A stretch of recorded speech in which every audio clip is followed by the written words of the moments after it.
We rushed her husband to the emergency room after a traffic accident. Suddenly receiving a call from the police, I dropped the coffee cup I was holding. It couldn't be true because my husband died 2 years ago when he fell into the sea. There were even witnesses. Someone must be impersonating my husband. To find out who and why someone would do such a thing, I headed to the hospital. When I arrived at the emergency room, I saw the pale profile of a man lying on a bed. No way. This can't be happening. I almost cried out in shock and covered my mouth with my hand. Oh, honey, it was unmistakably my husband. I am Annabelle, a 32-year-old company employee raising my 4-year-old daughter alone. My husband Tony was supposed to have died 2 years ago. I was told that he fell into the sea and lost his life while working overseas. When I first received the news, I hoped it was a case of mistaken identity. But according to the police, there were witnesses, so I had to believe it. According to those who saw it, my husband jumped in to save someone who had fallen into the sea, and then he disappeared. At that time, sharks were also seen in the water, and it was believed that both the person who fell into the sea and my husband were eaten by the sharks. My husband was rather timid, and I was surprised that he had the courage to jump into the sea to save someone. The local police conducted multiple searches, but my husband was never found, and only his backpack was found floating in the sea. In his backpack, there were photos of me and our daughter, his wallet, and other items. Tony, who usually told me not to touch his backpack, might have been embarrassed to show that he kept our photos in it. Thinking this, my sorrow over losing my husband grew even deeper. Eventually, I had no choice but to put his backpack in the coffin as a substitute for him and hold a formal funeral for closure. Why did you leave us? I was grieving the sudden loss, but I had my daughter left behind. At the time, my 2-year-old daughter didn't understand the meaning of her father's funeral and smiled while sitting on my lap. Her behavior brought tears to the attendees. Poor thing, she doesn't understand that her father has passed away. The venue was filled with whispers and sobbing. After the funeral, I faced my daughter with my best smile, determined not to cry in front of her anymore, and decided to do my best at work and raising my child alone.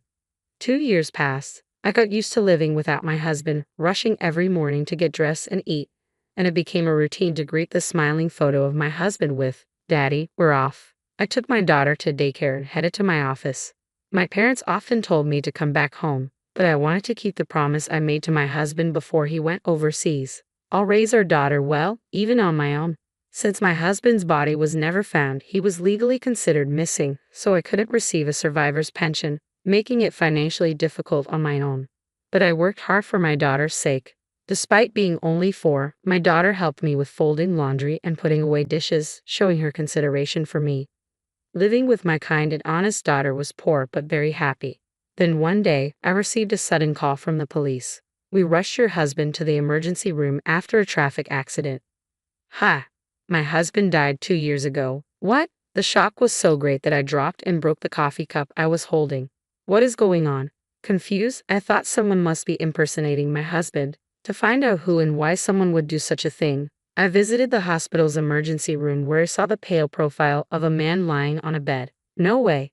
This can't be happening. I almost cried out in shock and covered my mouth with my hand. Oh, honey, it was unmistakably my husband. How can Tony, who was supposed to be dead, be here in America, alive? Even though I wanted to ask, he lay there unconscious. According to the police, my husband was riding a bicycle when he was hit from behind by a car. A nurse handed me his backpack as I stood there in shock. The backpack was very similar to the one I had placed in his coffin at the funeral. When I looked inside, there was a cell phone, and the home phone number in the address book was ours, which is why the police contacted me. When I opened the cell phone, I saw frequent messages exchanged with an unfamiliar woman.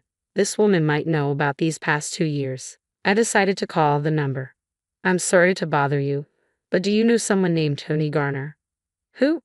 I don't know anyone by that name. Why are you calling from this number? When I explained that I was using the cell phone of a man who had been in a bicycle accident and carried a red and black backpack, the person on the other end of the line became quite agitated. What? This phone number belongs to my husband. He always carries a red and black backpack. But my husband's name is Andrew Diaz. Had he been living under a false name for the past 2 years? Moreover, the woman called him her husband. What is going on? I was increasingly confused. If he was alive, why hadn't he come back to me? Why was he with another woman? The more I thought about it, the less I understood. The woman said she would come to the hospital immediately. 30 minutes later, she arrived and clung to my husband's bedside, crying out, "Andrew, Andrew, hang in there." I watched in a daze. Her voice was so loud that a nurse came in and explained that he had undergone surgery for a complicated leg fracture and was still under anesthesia, so he wouldn't wake up for a while. "I'm so glad you're safe," the woman said, relieved, wiping her tears. Then she looked at me suspiciously. "By the way, who are you? Are you a friend of his?" I took a deep breath and looked back at her. "Sorry, but that man is my husband." "What? Don't joke about such things." "I wish it were a joke." She stood up and approached me aggressively. "We have a child together. How can you say such terrible things when he's unconscious? Get out." She grabbed my shoulders and tried to push me out of the room. From her earnest expression, I felt she knew nothing either. "I'm shocked too, so please calm down and listen to me." When I showed her a photo of our family taken 2 years ago, she was shocked and agitated, but she eventually calmed down and told me her story. Her name was Bella, a very beautiful, fair-skinned 24-year-old woman. Apparently, she met my husband on a ship during a heartbroken trip overseas after a college breakup.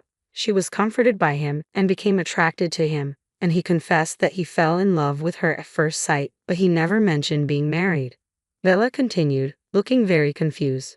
"My husband told her that no matter how much he worked, all his earnings were taken by his parents, so he fled overseas to avoid being found by them. He moved into Bella's apartment when they returned to America. He said once he paid off the debts his parents saddled him with, he would marry her officially, so they didn't register their marriage but intended to eventually.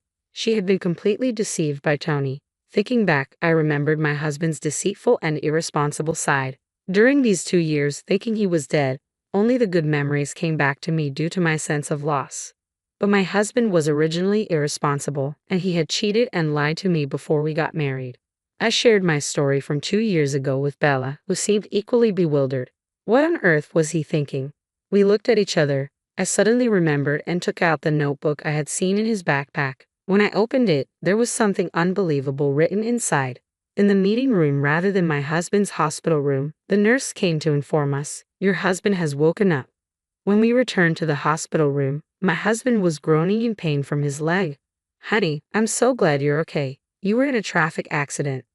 "Bella, you came. I remember now. I was on my bike, and suddenly I was airborne." Upon waking up to see his young wife nearby, my husband seemed relieved. Bella, quite the actress, played the role of the caring wife well. "Have you been by my side the whole time?" "Of course, it's for my dear husband." "Thank you. I'm glad you're here." The husband who had abandoned me and our daughter for 2 years was flirting with a younger woman right in front of me. I felt a seething rage and approached to speak up. "Oh, I've been here too." My husband widened his eyes in shock, looking as if he'd seen a ghost. For a moment, we stared at each other as if time had stopped. "Annabelle, why are you here?" "The police contacted me. You left our home number registered in your cell phone." My husband's voice cracked completely, revealing his panic. I calmly spoke to him. "So you've become Andrew Diaz," I said, my voice steady despite the turmoil inside me. My husband stammered, unable to form words, his face turning pale. Bella also spoke to him coldly. "You lied about being single and escaping from your parents. How could you deceive me like this?"